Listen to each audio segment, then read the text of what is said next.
1, 2, 3, 4, 5, 6, 7, 8, 9, 10.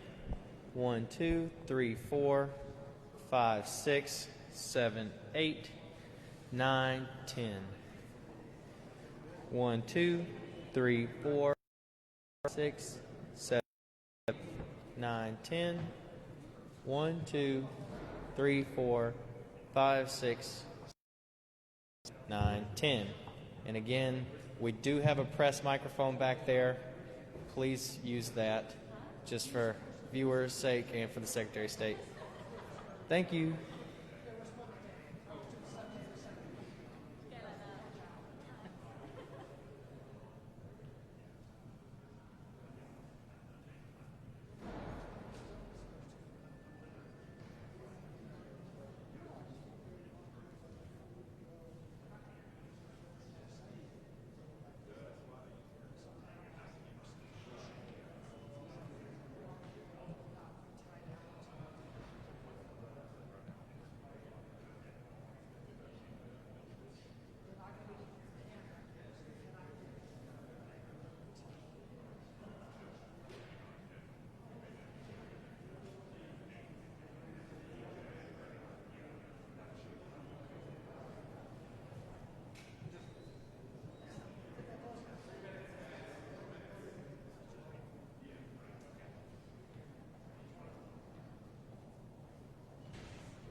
Yes, it's Gabriel.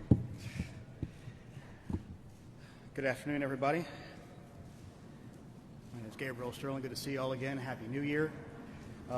We are preparing for a major election tomorrow. Obviously, we have a few things we want to go over, and then we will go into some other items, I'm sure. So, as of right now, we have 962,886 mail and absentee ballots received. There's 281,376 that are still outstanding. I'm hoping to get the military received conference, which will hopefully come in on my cell phone. In person, obviously we smashed the record for turnout on that one. We're at 2,074,857. So that means right now we're looking at 3,037,743 votes that have already been cast across Georgia. Now, the previous record for a runoff election was a 2004, I think it's right, Saxby-Chambliss race, which was 2.1 million votes that were cast. That is the previous record. And in the election 2018 runoff election, we saw just under 1.5 million. So obviously a lot of interest. I'm sure Georgians are tired of TV ads, text messages, voicemails, and mail. So it's all going to end very soon, hopefully. In preparation for the election tomorrow on Election Day voting, we have 6,963 poll pads. They finished the final loading of their data today before lunch. We had about 21 counties were the last ones to go. Most of them completed it over the weekend. A total of 2,648 polling locations open on Election Day. We have a couple that have been closed due to some shortages and some other COVID-related items, but the total we have right now is 2,648. We don't anticipate changes, but they always may happen. We have shared those locations with Georgia Power and the EMCs in case there's power issues or any other issues that might come up from that.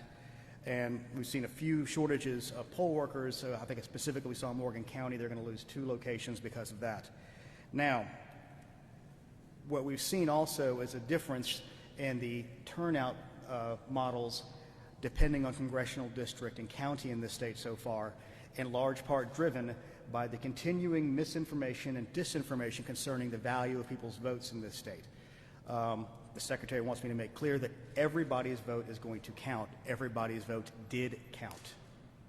I want to make that abundantly clear. If you care about, the values and directions of the nation you want to see, it is your obligation to turn out and vote tomorrow, be you Democrat or Republican. However, right now, given the nature of the President's statements and several other people who have been aligned with him previously, who've literally had rallies saying protest and don't vote, we are specifically asking you and telling you, please turn out and vote tomorrow. One of the things specifically I've had to argue with people whom I've known for 20 years, they say, well, we feel like our election was stolen. We feel like our votes don't count. And I said, okay, I'm not acknowledging that the election was stolen because it wasn't. I'm not acknowledging that there was massive voter fraud because there wasn't. But I said, but if you believe in your heart of hearts that there was, the best thing for you to do is to turn out and vote and make it harder for them to steal. If that's what you genuinely in your heart of hearts believe, turn out and vote. There are people who fought and died and marched and prayed and voted to get the right to vote. Throwing it away because you have some feeling that it may not matter is self-destructive, ultimately, and a self-fulfilling prophecy in the end. So everybody who cares about the future of this nation should turn out and vote. It's vitally important. It's absolutely important. And the reason I'm having to stand here today is because there are people in positions of authority and respect who have said their votes didn't count, and it's not true. And I'm going to do it again, and I'm going to go through all this anti-disinformation Monday. It's whack-a-mole again. It is Groundhog Day again. I'm going to get to talk about things that I've talked about repeatedly for 2 months. But I'm going to do it again one last time, I'm hoping. Because at the end of the day, we want to make sure people understand their votes count. Every person, every voice matters. And I know that there's people who fought for that for years about this. So let's start again. And yes, some of this is going to come out of the continuing statements from the President and some of his supporters. State Farm. All right, this has been one that's been conflated over several different things. We have multiple scanned ballots. We have Ruby Freeman. We have the leak that it says a water main break, which wasn't a water main break. So in order to be fully transparent, one of the things we did is we had a local media organization, WSP, Justin over here. We went through and for hours and hours walked through frame by frame and showed what happened. So let's start. If you go to securevotega.com, we have posted all the videos from State Farm for that day that cover the relevant periods. 5:23 a.m., they walk in and they discover what is essentially a pond on the floor where you can see water coming out of the sky. So they say, okay, we can't do our work here this morning. They call in the State Farm people. It's not Fulton County people, which is one of the other things they said. There's no Fulton County work order to fix the water leak. And guess what? It wasn't in a Fulton County facility. It was in State Farm. So they were the ones who fixed the leak. And it was a urinal that was overflowed because we were turned off because, guess what? Nobody's in State Farm because of COVID, other than this particular usage. So they turned off all those things, and it went over the edge of the relief valve, and that's what caused the leak. So they come in. Then you go to another one about 7 in the morning or so, where you have essentially the, I don't know what to call it, the drying Zamboni that's driving around on the carpet, cleaning it all up. Then at about 8:23, you see a woman bring in the table in question that has been the point of Mr. Giuliani's 90-second clip. She's pulling it with one hand, and she sets it down. There's nothing underneath it, okay? Then you can fast forward to later in the day, about 9:45 or so. Everybody there are two groups of people there. There's cutters and there are scanners. What happened was the cutters began putting their stuff away because everybody was under the impression they were going to get home. We have discovered this. So they start putting covers over the cutting machines and everything. So then we see also, while the monitors and the press are still in the room, they bring out the carriers, which are normal absentee ballot carriers. And I will admit, when I listened to the audio of the phone call and the president brought that up again, and I heard it on a radio ad again today, I wanted to scream. Well, I did scream at the computer, and I screamed in my car at the radio talking about this because this has been thoroughly debunked. They bring out the normal absentee ballot carriers. There are monitors in the room. There is press in the room. They take the ballots that have been opened, put them in carrier trays, and put them in there, and then put them in the boxes, put the lid on because the lid matches the box, and then you see at one point during the video, a woman crawling on the floor, putting the numbered seals on them so they can keep the chain of custody. Approximately 10:25, 10:30, the secretary in our office receives word that Fulton County is shutting down for the night at State Farm Arena. So, as some of y'all who were there on election night recall, the secretary got a little irritated with this and made his feelings quite known. He says, some of us will be working through the night. We're glad to see that Fulton County sees the need to just go ahead and knock off for the evening. So Chris Harvey, our elections director, then calls Rick Barron, the elections director of Fulton County, who was at the other location, which was their English Street warehouse, because he was doing election day activities. Chris calls Rick. Rick says, we're not shutting down. Well, Chris says, it looks like you are. So then you can go back to the videotape and see Ralph Jones take a phone call of approximately almost 11 o'clock. And you can see his shoulders kind of shrug. He takes the phone call. He's being told at that point by his boss, Rick Barron, you need to stay and continue to scan. So he hangs up the phone. He goes over to some boxes, puts some more seals on them, because obviously, if you watch the videotape, many of the people that are there have been there since 7 in the morning. It's already 11 o'clock at night. They were all under the impression they were going to get to go home. So you see him spend about 30 seconds going, heck, what am I going to say to these people? So then he walks back over to the corner of a desk and says, I got the word, we got to keep on scanning. So they go back to the boxes that you see them put under the table at the approximately 10 o'clock hour. There is videotape of this. And this is what's really frustrating. The president's legal team had the entire tape. They watched the entire tape and then, from our point of view, intentionally misled the state Senate, voters, and the people of the United States about this. It was intentional, it was obvious, and anybody watching this knows that. Anyone watching it knows that. That's why we released the entire tape for people to watch. So there's this claim that that was done. So they pull those out and begin to scan. Then the other claim comes from about a woman named Ruby Freeman and multiple scanning. One of the things you need to understand is a normal ballot processing, if there is a problem with a ballot, what it does is it stops. But before that, 4 or 5 will get through. So they say delete that last batch and rescan it so they scan properly. That is the normal process that is done.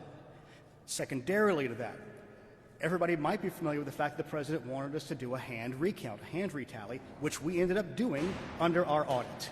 That audit showed that there was no problem with the machine scanning. If somebody took a stack of ballots and scanned them multiple times, you would have a lot of votes with no corresponding ballots. So let's go over the numbers one more time. Statewide, it was a For the sheer number of ballots, they were off by 0.1053%. For the margin, they were off by 0.0099%, which shows that the machines scanned properly. Our counties did a great job of following these batches and doing the hand count properly, appropriately, with scrutiny and with observers. So let's put that to bed right now. And one of the other things we did as part of our transparency is we have put all of those tally sheets online for every county so you can go through and look at them all. And it's at, again, the securevotegA.com. Let's see. Let's go over the numbers of the president's team is claiming. We have a little chart over here. They're claiming there were 2,056 felons that voted. Our research, and we have better data because we are directly tied to the state government on this, Department of Corrections, and the other department, which I can't remember what it's called right now. Basically, it tracks when people are on probation. There we go. We know exactly how many people voted for this. We have an outward bound of 74 potential people who were felons voted. What that means is that's the biggest number it could be. We will investigate and find out some of these people completed their sentences. Some of these people have the same name and birth date, so there'll be some crossover there. So 74 is the outward bound. It's going to be lower than that. So let's be clear about that. Then there is the claim that 66,248 people below the age of 18 voted. The actual number is 0.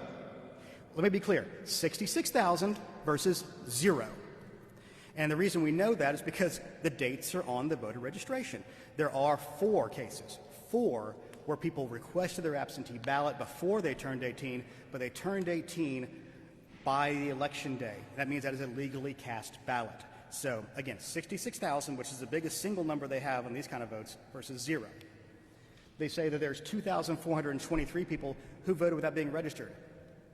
Let's just be clear about this. You can't do it. There cannot be a ballot issue to you. There's no way to tie it back to you. There's no way for them to have a name to correspond back to unless they are registered voters. So that number is 0.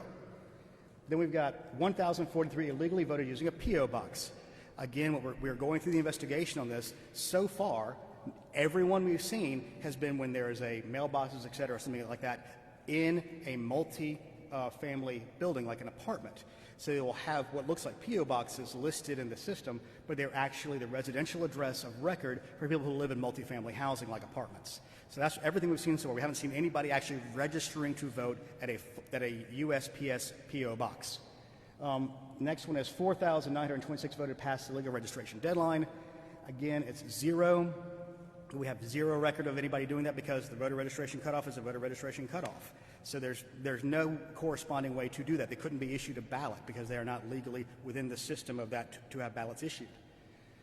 10,315 who died before the election. Again, our information from the Department of Vital Records, we go through county by county, shows potentially 2. So far, 2. It could change, it could go, but it's not 10,000. 395 cast ballots in 2 states. We're investigating that, but again, and we got double voters, which we're investigating. But again, we're talking handfuls, not tens of thousands. Let's remember, and I think we're all very clear on the number now, that it was 11,779.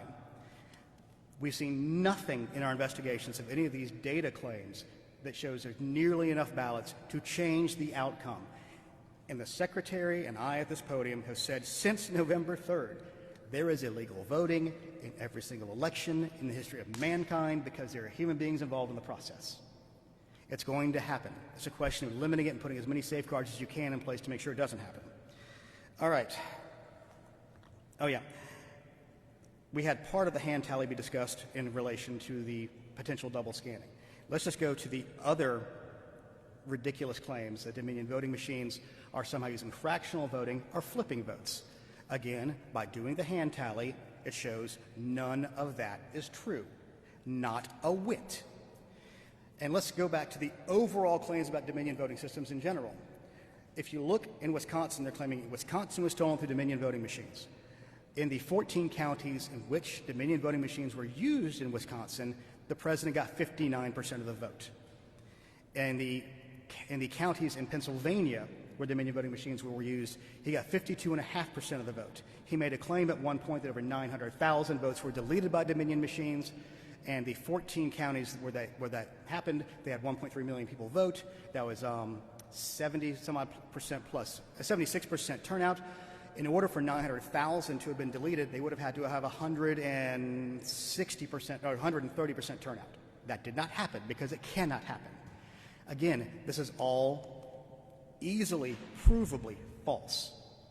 Yet the president persists.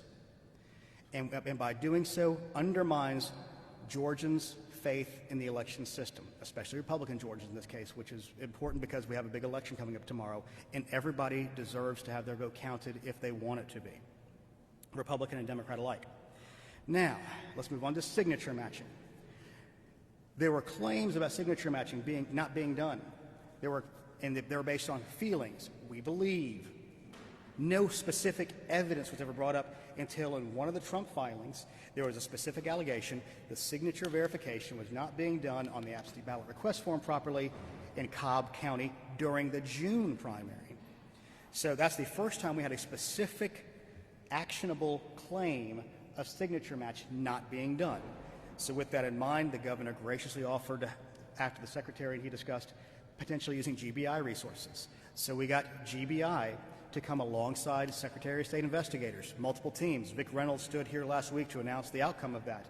And of the 15,118 absentee ballot envelopes that they investigated, they found 2 with potential problems. 2. 99.99% was properly done. And of those 2, the actual voter who was intended to be marked as voting was the actual voter. They could have been done through a cure period, which would have been a better way to do that. Another thing they want to talk about is the vast difference in rejection rates. Well, what we've seen is there was not a vast difference in rejection rates. What's happening is, in order to confuse people because they don't understand election systems, is they're conflating the entirety of absentee ballots that were rejected versus those that were rejected for signature mismatch or missing a signature. Now, we're also comparing apples to oranges. In 16, I've done this so long I don't want to screw up these numbers, but I'm going to give the general, don't hold me this exact number, I think it was 0.26%.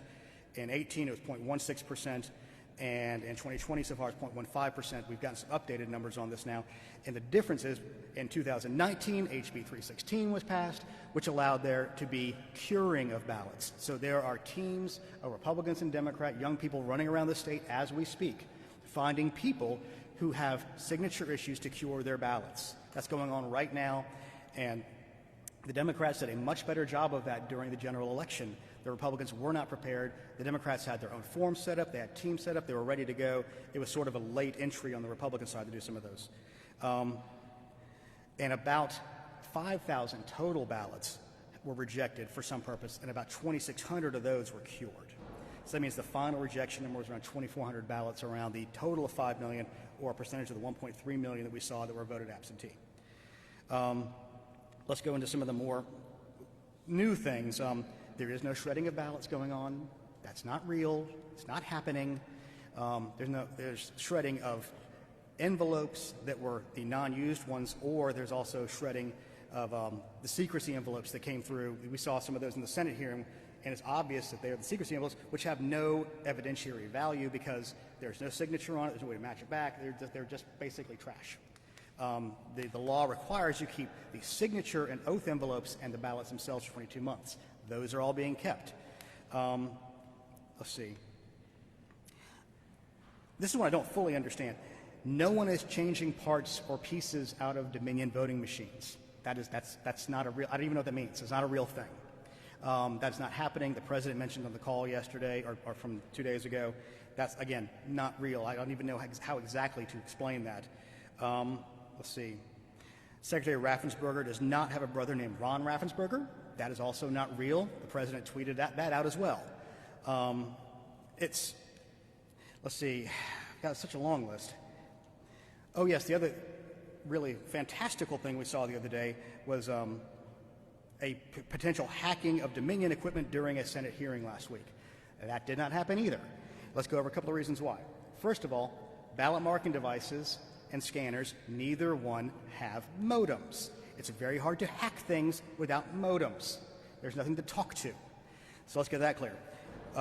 The poll pads, which is a no-ink device, does have the ability to connect to Wi-Fi, which we use it for loading purposes and in case there's an issue on election day, but they are not hooked up live all the time. And if they saw anything, they could see traffic back and forth, but it would basically be like watching a river go by you couldn't get in. It's essentially, if they did this, which we have no proof of. We have claim after claim after claim with zero proof. Zero. And signed affidavits are part of an evidentiary trail, but they have to be investigated. And let's remember, everybody who came and gave testimony, it was public comment, at the state Senate hearing. This office was never asked to come and discuss those items with that state Senate subcommittee. That didn't happen either, which I find interesting because obviously they're making wild claims that, again, undermine people's faith in the system. Let's see. Oh, yeah, this is another one that came over the weekend from the founder of Overstock.com, that they had found thousands and thousands of fake ballots in Fulton County warehouse. For any of you all in the press who have been to the Fulton County warehouse, these are the emergency ballots that have been sitting in that warehouse since before the November election, very much in plain view of everybody to see. And what happened, the reason they had a high number, first of all, every county has to have those emergency ballots by rule. The state election board rule says you have to have 10% of the available ones for each polling location, and they have to be printed for that polling location for the ballot style so they can track it properly. In Fulton County's case, y'all may remember that there was a COVID outbreak in their warehouse not long before the logic and accuracy testing period was happening for the general election. In a very wild abundance of caution, they had what they referred to as not Plan A, not Plan B, but they referred to it as Plan C, which was if we can't get people in to do the logic and accuracy testing on all of our equipment, we're going to print up 100% of our ballots we need to let hand marker ballots be what we have to do if we cannot get the machines done. They did that out of an abundance of caution, given the unknowable unknowns surrounding COVID and their ability to get employees in to do that. They were thankfully able to get the employees in. Dominion staff came in to help them make sure they got the logic and accuracy test done, so they were able to deploy all of their BMDs and their BMD carriers and scanners, so they didn't have to use those ballots, but that's why those ballots existed. They are not fake ballots. They are real ballots. They are unused ballots. And what I find really interesting about this is they were in shrink-wrapped items in boxes that are sealed. What can you do with those? They're sitting right there. Everybody saw them. Let's see. Trying to think what other. Here's part of the problem, y'all. I sit down and try to write down everything that we see that comes over the internet as a potential thing of disinformation. It gets exploded. We all look at these things. We know there's lots of bots that are doing it. We have foreign powers that are pushing some of these things at the same time. So here's the takeaway from all this. This office has been open and transparent. We are continuing investigations. There are questions about pristine ballots. That's one last thing, the pristine ballot thing. There are 3 reasons you can have the quote-unquote pristine ballot, which is essentially the absentee/emergency/provisional ballot. There's first one. Military and overseas voters oftentimes will get what they call an electronic ballot. What happens is once we get the ballot built, starting the 49th to the 45th day, we will send emails out to those people who want to have electronic ballot delivery, which is many of our military servicemen and women. So they take that, they print it, and they bubble in their choices. Now, obviously, that's not an 8.5 by 11 piece of paper or 11 by 14 where they can print it on. So it's not sized properly to go through a scanner. So when that comes back to the county, they will duplicate that on a flat, unfolded piece of paper on the absentee ballot/emergency ballot. That's a normal process for many of the military and overseas voters that are electronically delivered. The other situation you might see that in is an emergency ballot situation. If a ballot marking device goes down or wasn't used, which is the case we saw in the morning in Spalding County on Election Day, they will use the emergency ballots as backup. And those will just be scanned directly into the machine and not folded. And the final place you would see that is on a damaged or adjudicated ballot that was not adjudicated through the electronic system. Or in Fulton's case, what you saw was they were putting so many of the absentee ballots through their cutters that occasionally would catch the ballot itself and slice it. In Fulton County's case, they did the vast majority, I think 100% of their duplication on a BMD. In Cobb County's location, I think they did all those on hand-marked paper ballots. So there's a difference of use and processes within each one of the counties. So that's why you would see quote-unquote pristine ballots. Wednesday, we've all heard the reports that there's going to be several senators and congressmen who will be objecting to the electors being seated. We anticipate that each time they do that, they're going to go, they'll separate out, they'll have the debate for 2 hours. The state of Georgia's electors will get seated. They will look at this evidence as best they can in such a way, and it will be voted on by the House and Senate. We anticipate that, and that will prove our certification was proper at the end of the day, and that we follow the process properly. And I give you back to Senator Tom Cotton's statement from earlier today that says this is the process that we follow. This is the appropriate step under the Constitution, of the laws of the state of Georgia, and the laws of the United States. So, with that, I want to say, if you're a Georgia voter, if you want your values reflected by your elected officials, I strongly beg and encourage you, go vote tomorrow. Do not let anybody discourage you. Do not self-suppress your own vote. Do not make a self-fulfilling prophecy out of doing this. Don't let anybody steal your vote that way. And that's what's happening. If you self-suppress, you are taking away your important voice from this election. So with that, I'll go ahead and take any questions y'all got. Sorry? Oh, sorry. I didn't know there was a microphone back there. Justin. Yeah. Hey, yeah. Is the Secretary of State or the State Election Board considering asking either the Fulton DA or the Georgia Attorney General to investigate the call with the president over the weekend? I do not know that. Any discussions of that? Not that I'm aware of. From all of you said there, I mean, do you believe, as some have said, that what happened in that phone call was an attack I'm on having a really hard time hearing you. I apologize. I'll come down there. Do you believe, as some have said, that this is an attack on democracy? There we go. We can hear that. I'll start again. Yes. As some have said, do you believe that what happened in that phone call was an attack on democracy? I'll leave other people to make the decision on that. I personally found it to be something that was not normal, out of place, and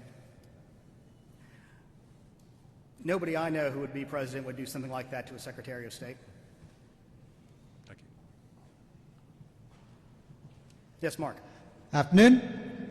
Looking forward to tomorrow. Have you heard about any threats or security problems or anything that could interfere with people voting? And also, what do you expect turnout to be like tomorrow? Well, I anticipate there will be a high turnout, and there's a large bucket of voters in many congressional districts that could potentially show up. We anticipate there could be any number of potential threats out there that could be attempting to encourage or discourage turnout. We encourage everybody to please turn out, be safe, be smart, and don't let anybody get in the way of you casting your vote. And have you heard about any threats? Will there be extra security? We've discussed with GBI, FBI, and sheriff's departments potentially there being threats, and we've seen some of that nature potentially out there. They're under investigation. Yes, ma'am. Hi, Gabe. Blaine Alexander with NBC News. Following up very quickly on Justin's question, 2 members of the Board of Elections, the State Board of Elections, have called on the Secretary of State's office to investigate that phone call. How is the Secretary's office responding? Is there any plan to investigate, or will they block that? Will you block that investigation in any way? I'm not aware of any discussion specifically on that yet, but I'm sure it will be taken under advisement. And I'll ask you very quickly about the Secretary's desire to have that phone call recorded. Why did he want that call recorded? Was he concerned about anything improper being said, or that he may need to release it later? I think given the environment we're in right now and political situation that we're in and the history of the president, knowing that he sometimes doesn't necessarily characterize things as they might have actually occurred, it was out of an abundance of caution. But I'm sure many people, I'm sure the president's side recorded it too, so they might have been the ones that leaked part of that as well. Thank you. I get Matt Finn with Fox News National. Yeah. How do you interpret the president asking the Secretary of State to, quote, find votes on that phone call? Is it fair to say the president was asking the Secretary of State to fraudulently find or flip votes? I don't know if he was trying to fraudulently find the votes, but the thing is we have certified this election, so there are no more votes to find. We will continue investigations. He has an election challenge. And one of the things that they were discussing on that phone call was they have sued the state of Georgia and the Secretary of State. There are rules of evidence to follow once you do that. Trying to go outside of that is an issue. And we've said, I believe we sent our lawyers and sent their lawyers a letter saying, if you want to dismiss your challenge, we're more than happy to share this data with you to show that your data is incorrect and you have in fact lost the state of Georgia. The Bureau of Investigation says there's an unprecedented number of threats statewide. Are you aware of any of those types of threats? I'm sorry, the unprecedented number of threats, what? The Bureau of Investigation says that there's an unprecedented number of threats that have come in statewide regarding the election. We're not sure the nature of those threats. Are you aware of what type of threats you guys may get? We are aware of some, but we're trying to not discuss in too much detail about that while I try to investigate and find out what the actual nature of those threats may be. Hey, Gabe. Konstantin Turopin with CNN. This is now the second sort of conversation that the Secretary of State that has been reported out on this topic. First it was Lindsey Graham earlier in November, and now the President. Has the Secretary of State's office been contacted by any other members of the Trump administration or GOP officials? Well, I mean, our office is contacted by Democrats, Republicans alike pretty consistently to discuss election issues. So yes, that has occurred. Specifically, it's a little bit of a broad question, I think, but we get contacted by members of the administration, we get contacted by Democrats, we get contacted by Republicans. Have you been contacted by on the topic of some of these conspiracy theories that you've outlined today? I mean, no more than my normal of having to explain the ridiculousness of many of this piece of disinformation. So, thank you all very much. Excuse me, the Secretary of State was asked by a federal judge to meet with Black Voters Matter to return wrongly purged voters back to the voter rolls. Why have you refused to meet with the Black Voters Matter before this vote? This is the second time you've ducked this question, and this is the third time you've ducked Black Voters Matter. Okay, Greg Palast, Pacifico Radio Network. Thank you.